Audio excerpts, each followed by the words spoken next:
নমস্কার, আমার নাম স্নেহা রতন নাথ। আমি 3rd গ্রেডে পড়ি। আমি একটা কবিতা বলবো। কবিতার নাম আত্মীয়। লিখেছেন মঞ্জুর কাদের।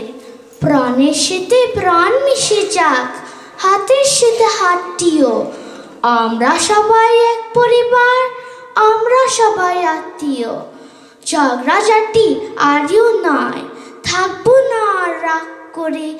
ভালো খারাপ যা কিছু পাই সবাই নেব ভাগ করে। তোমার এবং আমার মাঝে এই এক কাজ প্রীতি।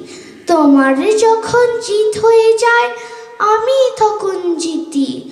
তোমাদের রূপ আর তোমাদের হাসিতে, তোমাদের প্রীতি আর ভালোবাসার হাসিতে জ্যোৎস্না আরো বেশি আলো হোক, পৃথিবীতে সব কিছু ভালো হোক।